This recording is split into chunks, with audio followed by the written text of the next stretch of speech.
Hey guys, it's Captain Forrest here, and in today's video, I am doing a Death Battle collab prediction video. I've got some friends on the channel, so starting off with my good friend here, Corin. What is up, everyone? Corn O'Keefe, thanks for having me back. And this may be on my channel as well, but regardless, thanks. And I also have Corimbus. Hello, everyone. Hope you're all having a good day. Thank you for having me on the channel. No problem. And if Debater would like to share any thoughts, I'll still introduce him, Debater as well. Heyo, it's me, Mr. Nomadic, otherwise known as Debater. Perfect. Okay, so Corin, he's going to cover some Thor stuff, and then after that, the mic's going to get passed over to Corimbus. He will talk about Vegeta and what he brings to the table, and then after they go over both combatants, I will chime in and give my thoughts. And if Debate would like to give his thoughts too, if he wants to, he's more than welcome to afterwards. But yeah, I'm going to go ahead, pass the microphone to Corin. Alrighty. So starting off with Thor, I'll go over some stuff for quote unquote, or so to speak, base Thor from like the classic days, some stuff from modern times here and there. The AP feats, speed feats. I'll go over some Rune King Thor stuff, Cosmic King, and even more recent current stuff like Phoenix Thor, etc., etc. So starting off, base Thor, even in the classic days, we've seen specifically Eric Masterson Thor clash with another Thor from the future, and their clash sent shockwaves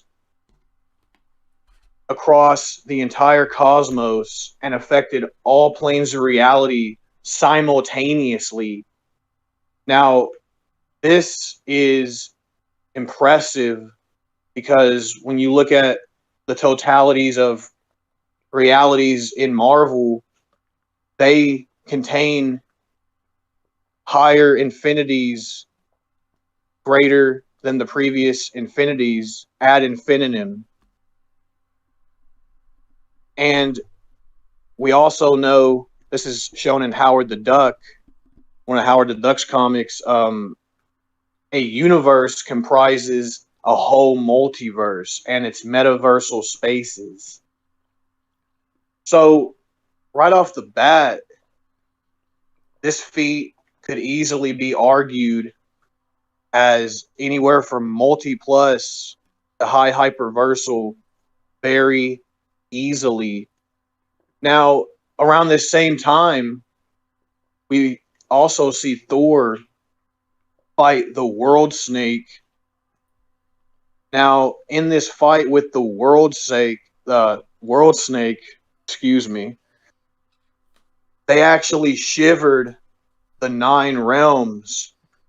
Something to keep in mind, Asgard on its own is consistently stated to be beyond space, time, all known dimensions, and even mortal man's wildest dreams of reality. So right there, you have 2 very impressive feats that you should take into consideration. We also know Thor is stronger. Now we're talking base to base, back pre-annihilation, classic day. So in a way, Surfer, right? Base Surfer around that point at least. And base Thor was stated by Loki to be stronger than Surfer. And this is, Loki said this, right, mind you, keep in mind, when he was fighting a bloodlusted Surfer. So this is impressive because Loki himself can simultaneously affect every conceivable astral and metaphysical plane. And yet, Thor is stronger than Surfer, who can contend with this Loki and he's also stronger than Loki consistently and overall in that regard. Now, it gets even crazier because, or I should say, even more consistent. It gets crazier in a little bit, but it gets more consistent for this type of scaling when you look at stuff that Hyperion has done, specifically when he tanked the destruction of 2 entire universes. Now, this is from the incursions. This is the incursions of not just like little 3D universes. No, this is the totality of entire realities. You know, like the Ultimate's reality, for as an example, Earth 616. You know how they're all their own realities. Well, they're like the totalities of these realities, essentially. And Hyperion survived the destruction, and you literally see him floating in the white void.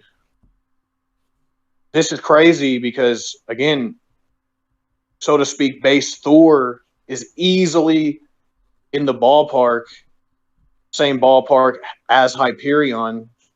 And as I mentioned, these universes are far more complex and structured way differently than a standard observable universe model, any fourth dimensional structure, any 5D structure. Like these can actually reach infinite dimensional in terms of infinite higher dimensions in that regard. And again, even if we completely just lowball the heck out of them, multi plus is honestly the lowest you could really go. However, high hyper, to me anyway, seems to be very reasonable and consistent, to say the least.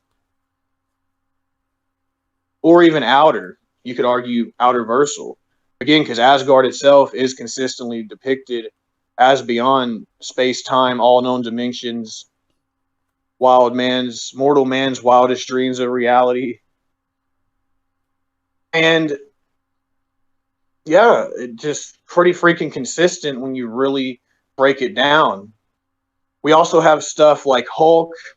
Keep in mind, Hulk, like Savage Classic Hulk, stuff like that, has feats of, threatening and affecting Nightmare's realm. Nightmare's realm itself is also beyond space time, it's timeless.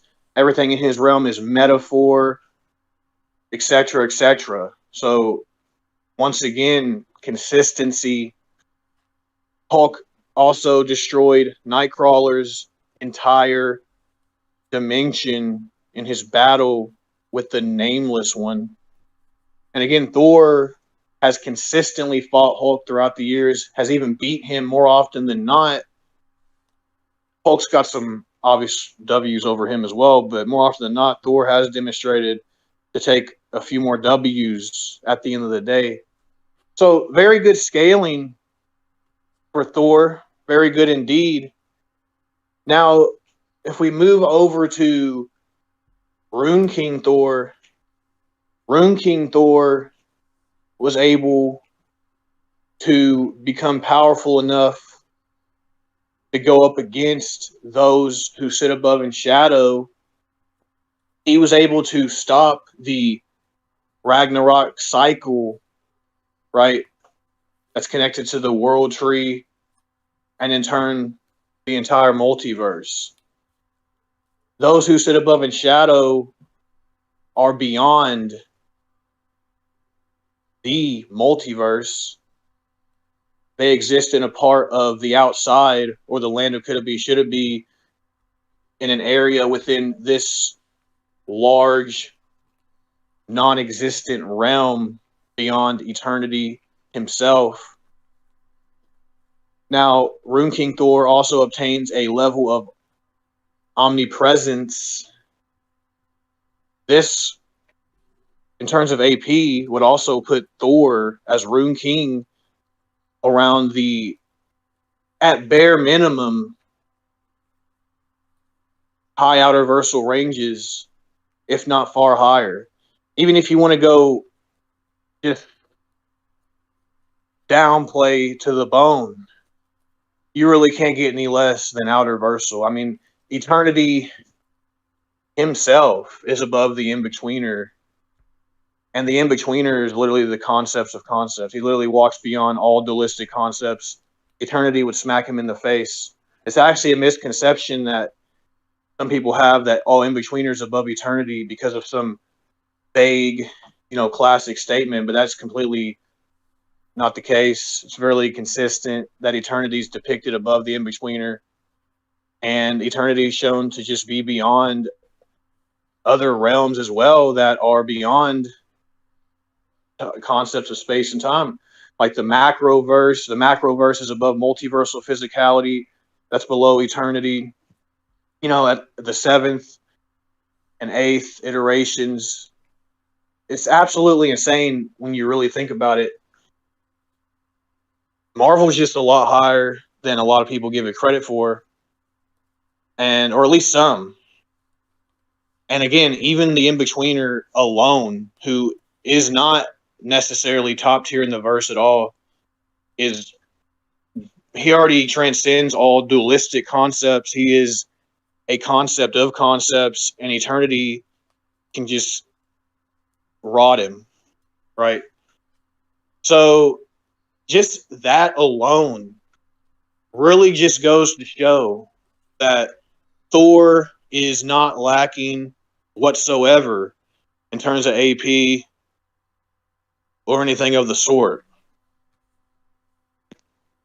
And we're talking about beings, right? Those who sit above in shadows. They transcend in themselves the multiverse. They feed on stories, etc., etc. It's absolutely insane. And Rune King Thor is just on that level. It's absolutely nonsense in a good way. And if we look at Cosmic King Thor, he was able to actually absorb an amped Galactus power, right? Power cosmic. This Galactus was stated to be pretty much more powerful than anything he's had before.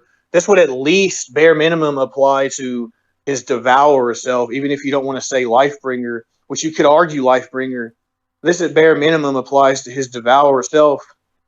And speaking of that, right, we've seen a Galactus duke it out with the in-betweener, someone who I just previously established as just being inherently outerversal, very inherently, naturally. And Galactus is on his same level of fundamental importance. He himself is a concept of concepts. He's the balance between eternity and death herself. It's crazy. And we've seen Galactus go up against Scryer and the other. Their battle was on the same level as what happened in the Chaos War, right? Oblivion himself directly made the comparison. They were going to literally destroy all universes. Everything was going to be destroyed in Galactus's battle with Scryer and the other. And yet here we have Cosmic King Thor contending with a much more powerful Galactus. Yes, folks, and absorbed his power. And then he contended with the Black Winter, right? The Black Winter devoured the sixth cosmos and was threatening the eighth. Then that's absolutely insane. Because, again, in-betweener, macroverse. But let's talk about other stuff as well, right? Let's talk about the superflow for a moment. How the superflow is between and above all universes. It's a conceptual realm. It's essentially conceptually beyond infinite dimensional constructs and essentially making it at least outerversal in itself, the superflow. Now, there's also arguments for superflow between universes and the true multiversal superflow, right? Which either way, it doesn't matter because eternity is above both naturally. And as I mentioned, The superflow is a conceptual realm. Combat on that level is metaphor. And it's where aspects and abstracts, right, can use their full power without affecting normal space. So right off the bat, another outerversal realm that's within eternity himself. Now we have the neutral zone. Now the neutral zone contains predatory concepts and is shown to be completely beyond and outside of even the superflow itself. Absolutely insane scaling. Just, and Thor's over here contending with the guy who can devour the guy who encompasses all of this stuff I'm talking about.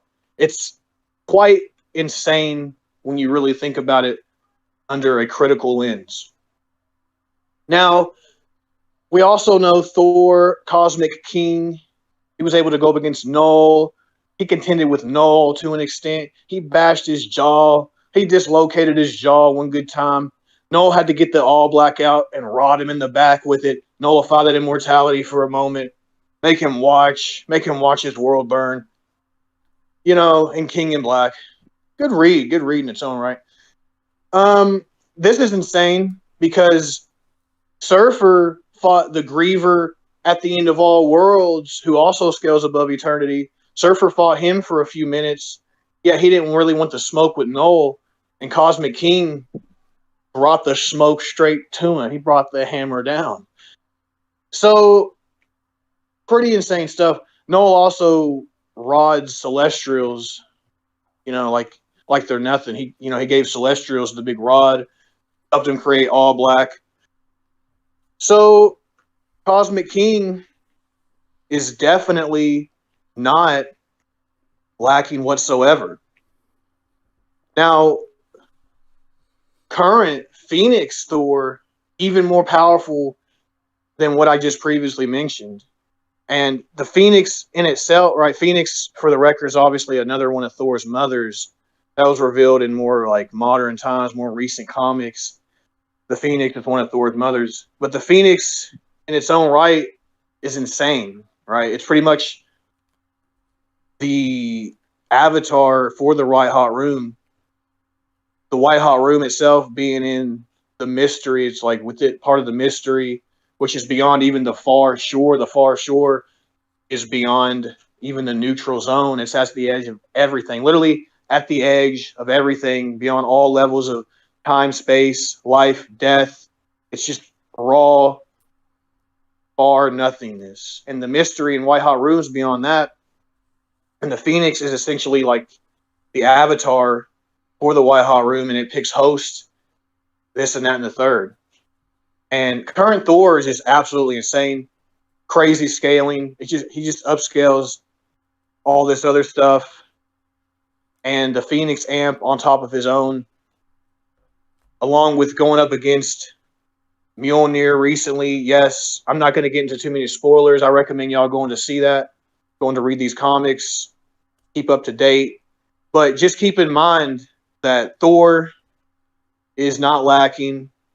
Any way you really slice it, he's reaching high levels of power, very high levels beyond what a lot of people would give him credit for, beyond any infinite 3D scope, beyond even infinite dimensional scopes, depending on how you go about it, especially like for base Thor, but especially his higher forms, like, so to speak, you know, Rune King, Cosmic King, Phoenix Thor, etc. They're all reaching insane levels of just beyond dimensionality as a whole to such a degree you might have to start stacking uncountable infinite sets to hope to even catch up with other characters. So in terms of speed, easily MFTL plus, bare minimum, he can keep up with Surfer, who literally searched an entire galaxy in a panel.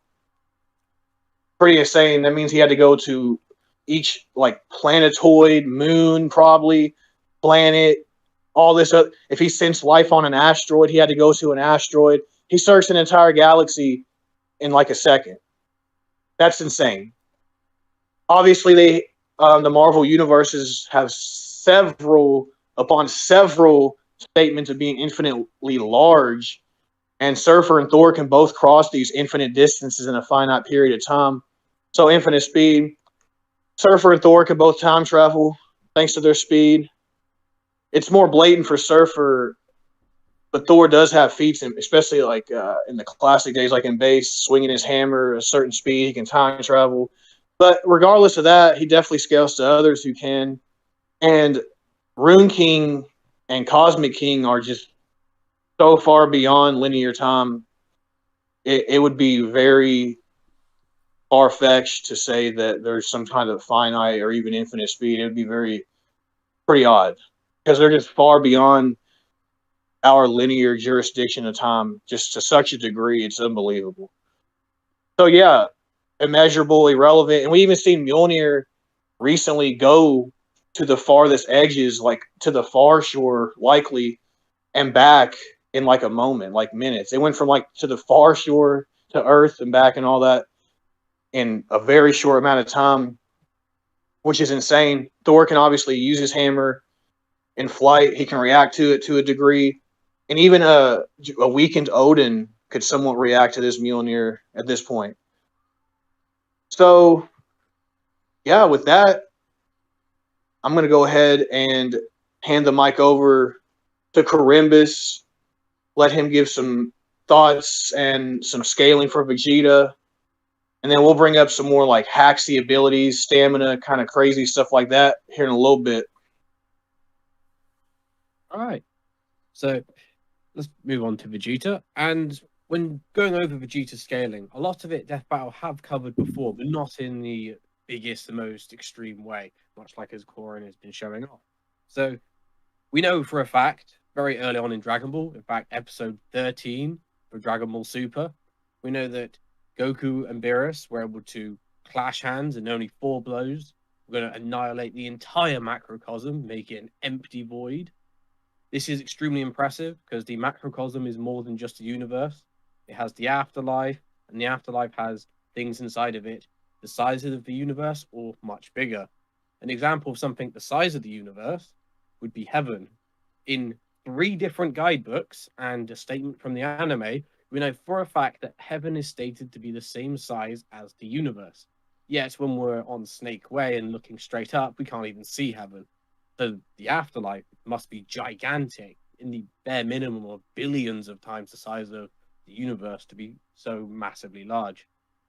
We also know from guidebook statements and some implications from the anime that the afterlife is most likely a higher dimension. Even if it's not, the space between the afterlife and the living world would therefore be a higher dimension regardless.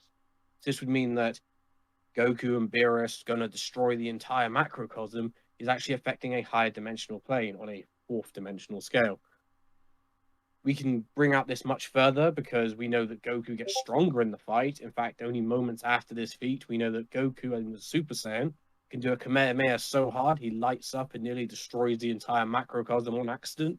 Beerus was forced to nullify this attack, and he continually gets stronger, even surpassing it in his base form, either at the end of the fight or when he goes in his next arc against Frieza. They continually get stronger and stronger, facing Goku Black, Hit, and several other strong opponents. In the Goku Black arc, we do have some other interesting feats, especially for the anime, in the form of Infinite Zamasu, also known as Mugen Zamasu. This Zamasu was able to merge himself with the entire universe and expand continually further to the point where his power was felt through a different timeline, being the present. We know that the timelines have to exist on a different time axis, and very much could be a higher dimension. This could be scaling on a 5-dimensional scale. This would be similar to Goku Black being able to slice a hole or a rift in dimensions and timeline when he used his scythe in the anime. So this could be consistent at a 5D scale. Vegeta should definitely scale to this, as he scaled to a suppressed Jiren, who Vegeta himself stated was stronger than anyone he'd ever fought before, and proceeded to knock over this same Jiren after telling him to try harder with his final flash. Vegeta continually gets stronger, has trained much more, and has recently reached the level of Ultra Ego after training with Beerus. This means he's got the level of a God of Destruction, and God of Destructions look down on Infinite Zamasu with Beerus finding it only be a little bad, in comparison to Jiren, who he thought was quite terrifying. With that, we can say that Vegeta easily scales way above fourth dimensional power, scaling past the afterlife and the macrocosm, and very much possibly into fifth dimensional scaling, going past infinite Zamasu. If we go more into the speed side of things, Dragon will have a lot of speed feats crossing the universe. Would this be something along going to Namek in 6 days on Goku's ship, the Namekian Dragon Balls going from Namek back to Earth in only 2 minutes, again the Goku versus Frieza fight, or Pikkon and Goku flying from heaven to hell? As said earlier, heaven on its own is the size of a universe, and the afterlife is a higher dimensional structure, so we can easily get way beyond just finite numbers for that speed feat alone. In the clashes of Goku and Beerus, we actually know that the shockwaves, while they could cross the entire macrocosm, we do know that Goku and Beerus could actually back up and blitz their own shockwaves. Goku can obviously react to his Kamehameha that we mentioned earlier, that could light up the entire macrocosm. And as said earlier as well, Infinite Zamasu is able to spread from one timeline reaching into another, if not spilling over. Vegeta would be more powerful than him and arguably should scale to the same speed. So we easily have Vegeta being able to cross a universe instantly, even in its base form, to these higher dimensional speed feats. Much like if he was frozen in time by hit, he should have the power to forcefully move in it. This would be inaccessible speed and immeasurable speed if he scales to the Infinite Zamasu's spreading. So we could say that in terms of physical stats, we'd say Vegeta currently, especially with his Ultra Ego powers, would be inaccessible speed to immeasurable speed. We have fourth to fifth dimensional power. After hearing all the scaling, I would have to say that Thor would ultimately be the winner of this.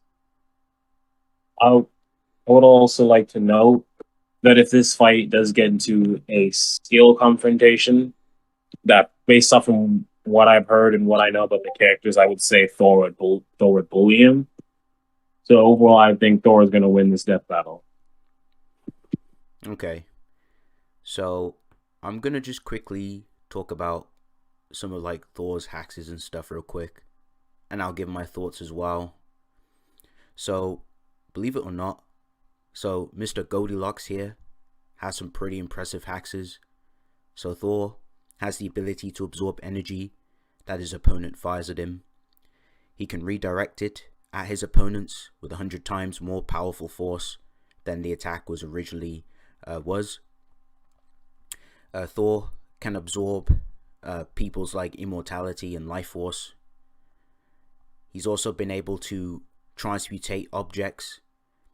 He's demonstrated when he basically threw his hammer at a pyramid back into an orange grove. We've also seen Thor turn Absorbing Man into helium. We've also seen Thor literally just seal Hyperion inside of a glass ball. So he has some pretty impressive sealing hacks too. And he was also able to BFR Kang the Conqueror to Limbo, which is a realm that is beyond space and that is beyond the concepts of space and time. So Limbo itself is a outerversal, possibly even high outer realm, which is very impressive. So he can literally just BFR you to these conceptual realms. And obviously, if you don't have the necessary speed to get out of it, then you're pretty much screwed. You're trapped there. Thor himself, he's also demonstrated that he can obviously control lightning. He can summon it from the sky, electrocute people with it. He also has his he has his own Berserker Rage, which is called the Warrior's Madness, where it gives him a 10 times increase in stats. So it makes him a lot more stronger and faster in combat. And of course, he has his nasty signature ability with his hammer called Mjolnir. It's called the God Blast. It's extremely powerful.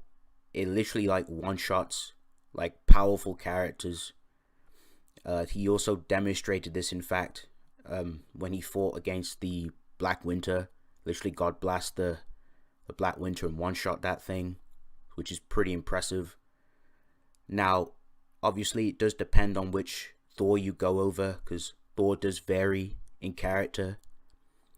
but Thor does have a lot of hexes in general, especially with like power nullification and power stealing, as demonstrated when he became Cosmic King Thor, where he was able to strip Galactus of his powers, which is a pretty impressive feat, I must say.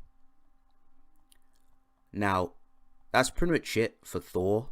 There are some more hexes and other things that he has in his disposal, but I think that's gonna pretty much suffice to say in terms of like this battle. I don't think you'll need to use many of them, but I figured I'd bring some noteworthy ones just for the viewers to know.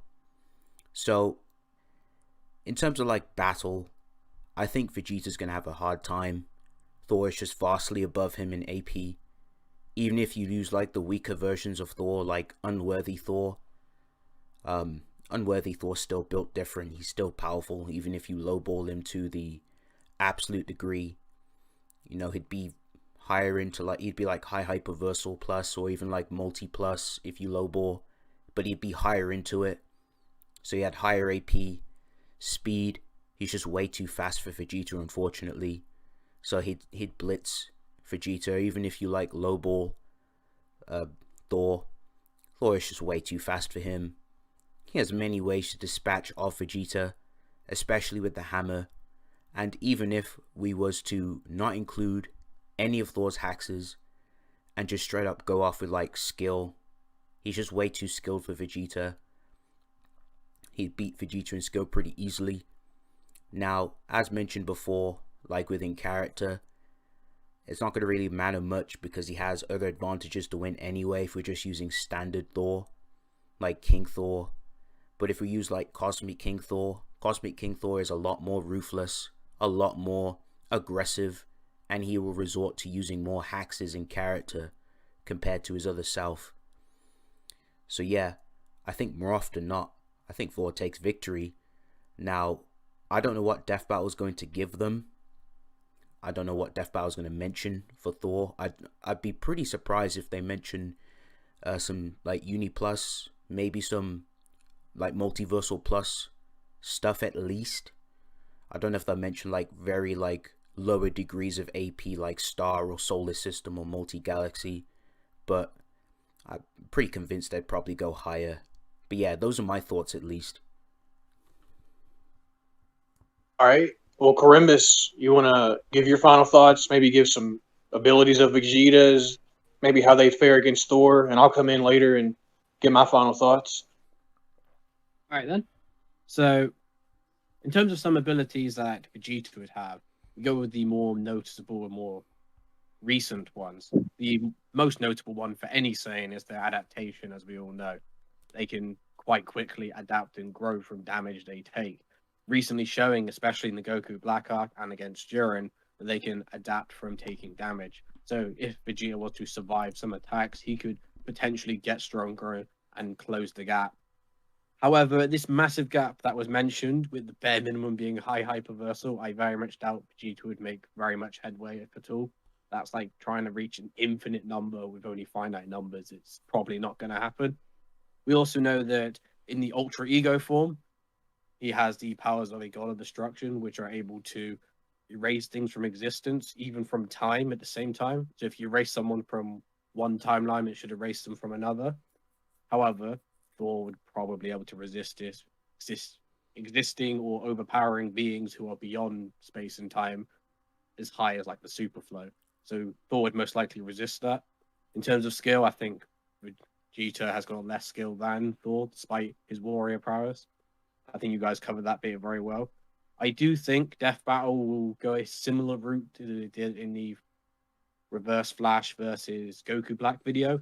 They'll probably scale finite numbers really, really high for Vegeta, get him millions, hopefully billions, big numbers for universes, and then scale Thor to, he can destroy beings who can destroy the multiverse very ruthlessly, especially if he gets annoyed.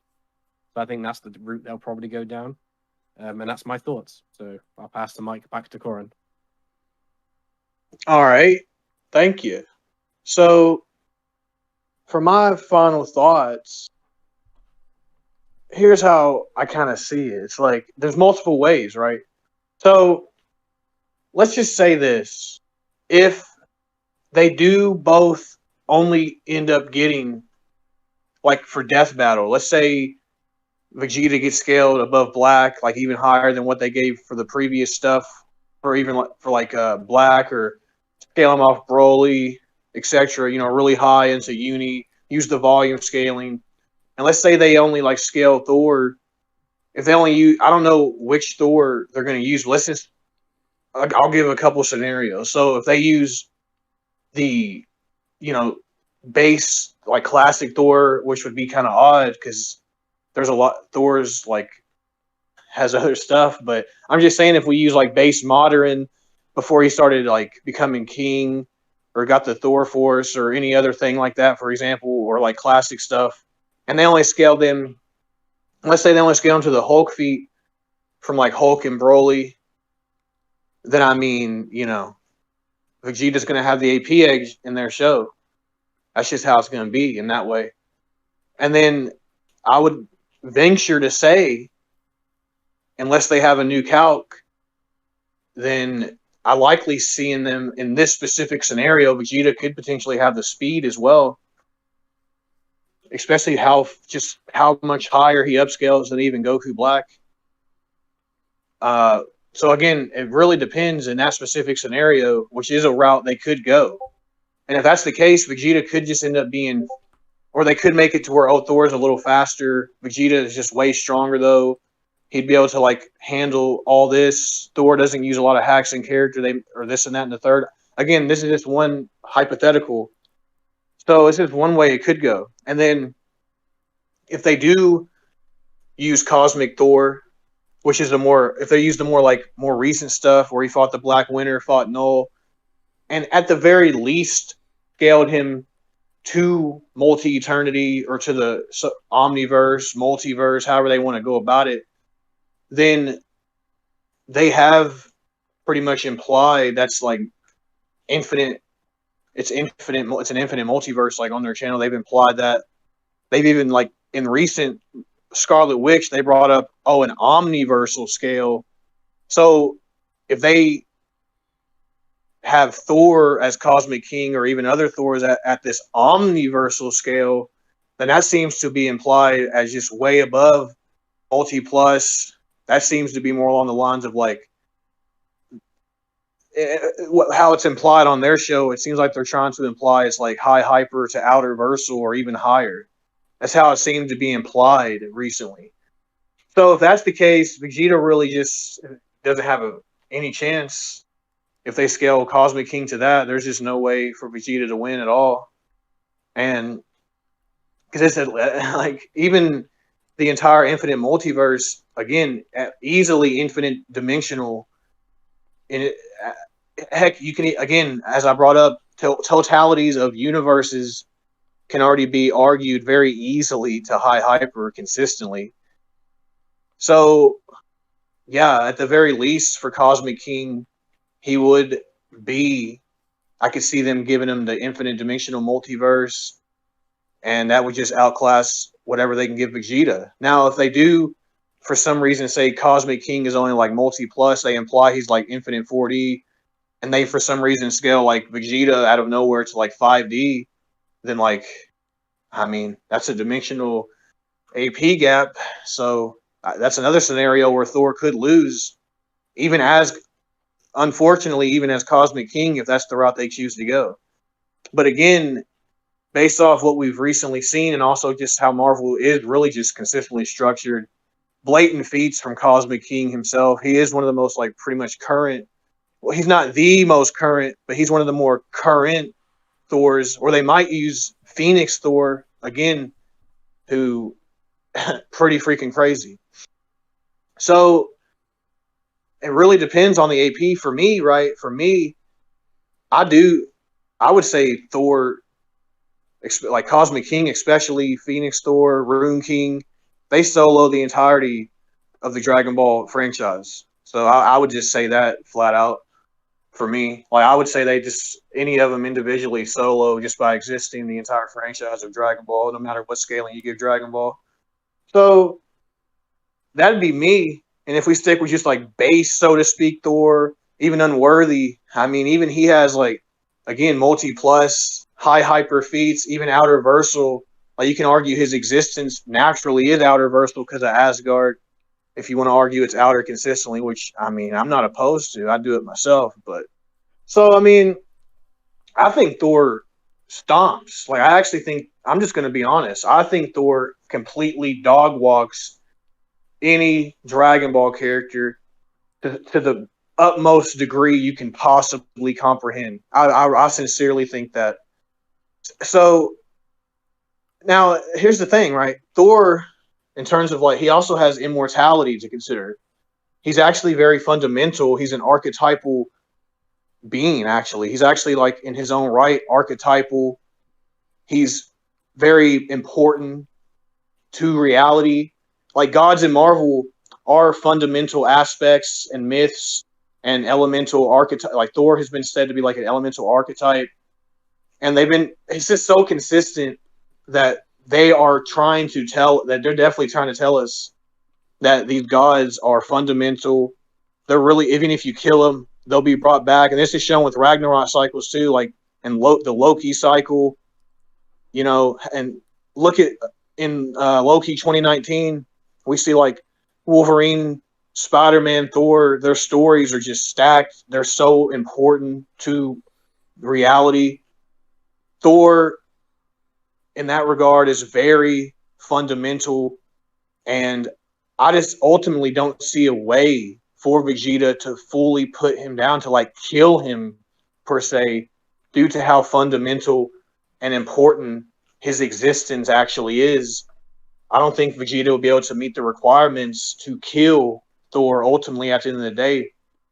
Like, yeah, you might get rid of him for a second, right? But he's so important. You can